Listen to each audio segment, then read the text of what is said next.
بسم الله والحمد لله والصلاة والسلام على رسول الله صلى الله عليه وسلم. habeen wanaagsan walaalayaal dhamaantiin meel kasta aad kala joogtaan.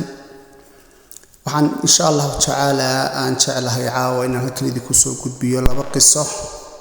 oo kamida qisooyinka ay noo soo gudbiyeen walaalaheena ku xidhan kanaalkeena barakada saliga nabiga sallallahu alayhi wasallam oo Allah subhanahu wa ta'ala waafajiyay inay qaataan talooyinkii saliga nabiga sallallahu alayhi wasallam bedintiisa iyo ka faa'iideysiga barakada saliga nabiga sallallahu alayhi wasallam arimaheena aakhiro iyo adduunyo labadaba. bismillahir rahmanir rahim.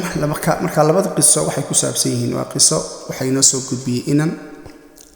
qisada labaadna waxay noo soo gudbisay inan ama gabadh labadubana waxay qisada u soo gudbiyeen ay soo mariyeen walaasheen Zainab oo iyaduna ila soo wadaagtay isla markaana soo jeedisay inaan markaa soo gudbiyo biidnillaahi tacaala.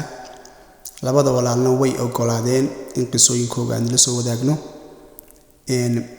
laakiin waxay ka gaabsadeen sida aan ka dareemay codka walaashii Zainab oo ay soo gudbiyeen in magacooda la xuso. marka labada qiso inanku waxa uu inoo tilmaami doonaa biidnillaahi tacaala sidoo Allah subhanahu wa ta'ala uu barakada saliga nabiga sallallahu alayhi wasallam ugu furay arimaha dhaqaalaha iyo shaqada isla markaana Allah subhanahu wa ta'ala uga xaliyay mashaakil iyo culays ka haystay oo imtixaan kaga furnaa dhinaca qoyskooda. sidoo kale walaashu qisadeedu waxay ku saabsan tahay sidii ay uga adkaatay jinnul aashiq barakada saliga nabiga sallallahu alayhi wasallam waliba siiqada ibraahimiyada ay kaga adkaatay. labada qisana waxay dhaceen laga soo bilaabo bisha 9aad 10aad iyo 11aad sida qisada dambe walaasheen Zainab ay ku cadaysay ta kalena aan kama sii fogeyn waa isku waqtiyadan dambe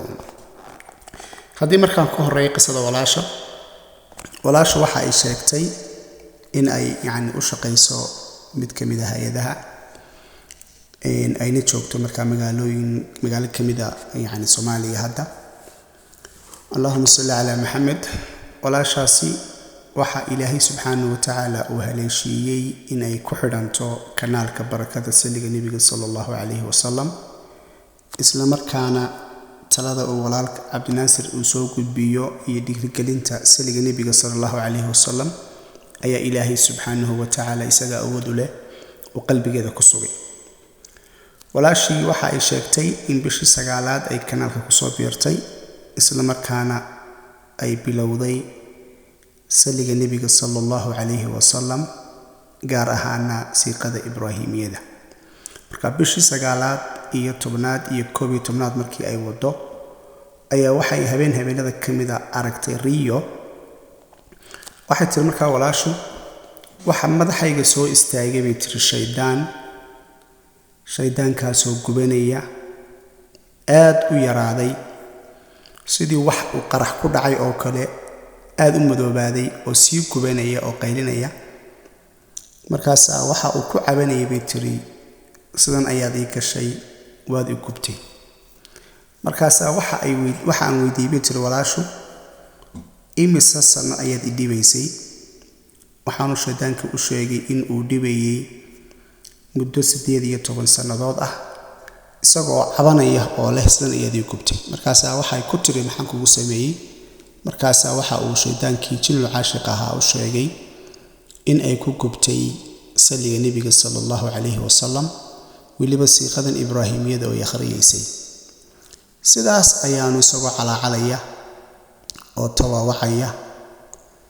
oo ku dhintay bay tiri. mar allaale iyo markii uu shaydaankii dhintay waxay tiri waxa aan noqday sidii qof cusub oo kale oo hurdo ka soo kacay. waxaan xasuustay bay tiri ficilladii qaldanaa ee aan kula dhaqmayay sawjkayga aniga oo bulshada iyo sawjkayga u hayay bay tiri uqdado oo mar walba maskaxdayda ay ku soo noqnoqonayeen dhacdooyin hore iyo dadku inay necab yihiin iyo arrimo noocaas oo kale ah arrimahaasina walaalayaal maaha wax iyada u gaar ah, laakiin waa qof kasta oo jinul caashiqaasi ama shayaadiintani ay yacni la nool yihiin dhibayaan waswaaska iyo tushuushka ay ku furaan ay ka mid tahay. markaasaa waxaan dareemay bitir markaa qaladkii aan ka sameynayay yacni habdhaqanka sawjkayga iyo qaladkii aan ka yacni aaminsanaa bulshada intaba. ilaahayna subxaanahu wa tacaala wuxuu ugu hiiliyey oo uu nasri iyo gargaar uga dhigay isla markaana uu fatxigan ku siiyey barakada saliga nebiga sala allahu calayhi wasalam, weliba siiqada ibraahimiyada. walaalayaal,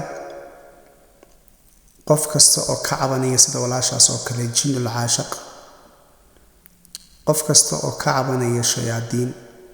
qof kasta oo ka cabanaya yacni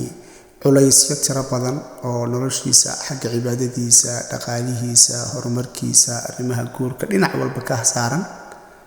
walaalayaal waxaan idinkula talinayaa mar labaad iyo mar saddexaad in aad saliga nebiga sala allahu calayhi wasalam aad qabsataan, weliba aad ku dhegtaan siiqada ibraahimiyada. waxaanan si gaara idinkusii dhiirigelinayaa qof kasta oo muraad gaara leh inuu isku dayo inuu soo kaco salaatuleylka, kadibna uu ku bilaabo istighfaarta ilaa 100 jeer, kadibna uu ku cogsiiyo xawqalada laa xawla walaa quwwata illaa billaahi alcaliy alcadiim ilaa qalbigiisu uu qancayo,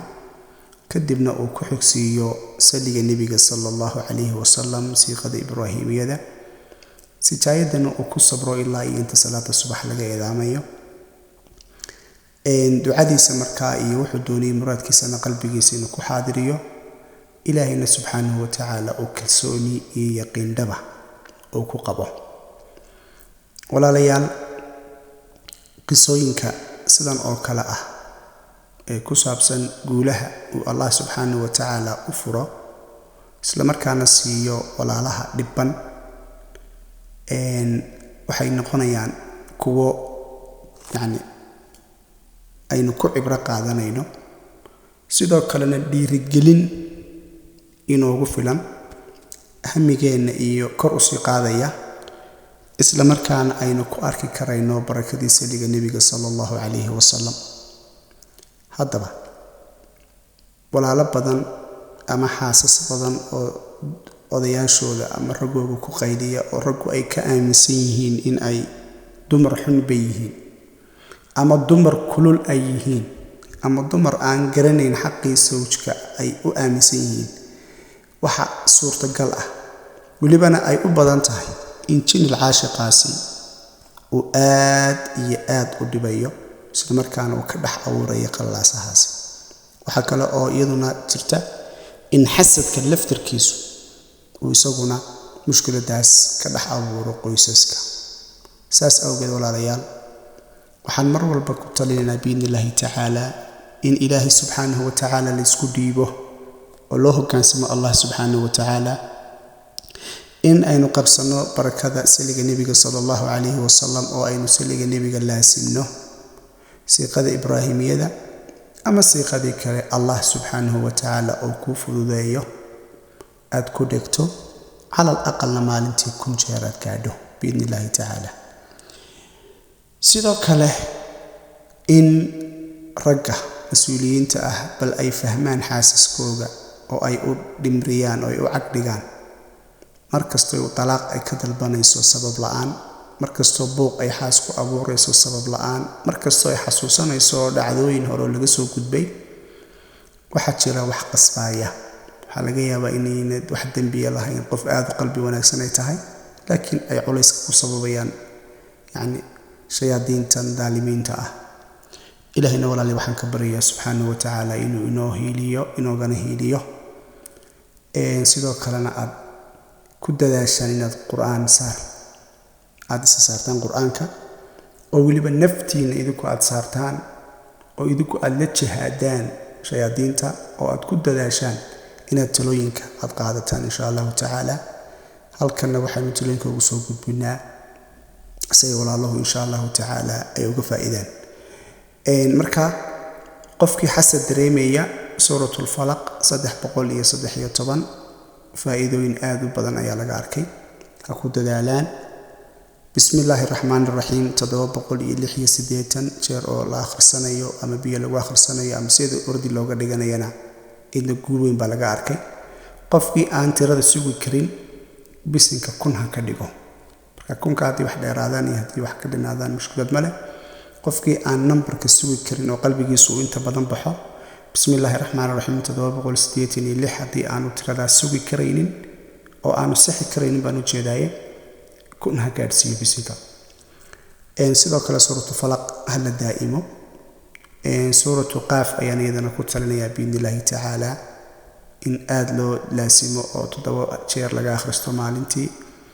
biyo lagu tufto biyahaasi madaxa iyo wejiga la marsado oo shaydaanka qariinka ah ee cadowga kugu kaga adkaato isagoo mashaakilka noloshaada dhan ah ka sababaya waxaan ilaahay subxaanahu wa tacaala ka baryayaa inuu fursad ii siiyo inaan suuratul qaaf iyo arrimahaasi qariinka ku saabsan aan barnaamij gaar ah ka sameeyo qorshahana way ku jirtaa insha Allah tacaala waxa kale walaalayaal aan idin kula talinayaa inaad mar walba qalbigiina nadiifisaan oo aad xumaanta iyo xasadka iyo aad ka nadiifisaan sababtoo ah waxa tahay qof bini aadam ah waxa aad la macaamilaysaa waa dad bini aadam ah waxaad ku dhaxnoosho waa bini aadamkaas waxay ka kooban yihiin dad ku jecel waxay ka kooban yihiin dad ku necebnaan kara waxay ka koobnaan karaan dad ku xaasidi kara sida awgeed baa waxaa laga yaabaa ficiladooda iyo hadaladooda iyo waxyaabahaas in qalbigaaga saameyn ay ku yeelato oo halka caqdad ay kaaga dhalato laakiin cafiska waa argoosiga ugu fiican ee qofku uu samayn karo marka cafisku waa aad buu muhiim u yahay Allah subxaanahu wa ta'ala aad buu inoogu dhiirigeliyay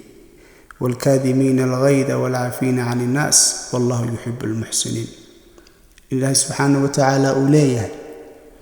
وأمانيه dadka cadadooda qarsanaya kuwa cadadooda qarsanaya dadka iska saamaxaya iska cafinaya ilaahayna uu jecel dadka muxsiniinta walaalayaal marka qalbiga nadiifta adkaarta oo lagu dadaalo saliga nabiga sallallahu alayhi wasallam qabsato sadaqada oo la baxdo ilaahay isku dhiibto salaadahood ilaaliso waxaas oo dhan markaad isku kaysato noloshaadu waxa ay fiicnaanaysaa oo na soconaysaa nolol aad ku faraxsan tahay aad dareensan tahay qiimihii Allah subxaanahu wa ta'ala ujeedadu ilaahay ku abuuray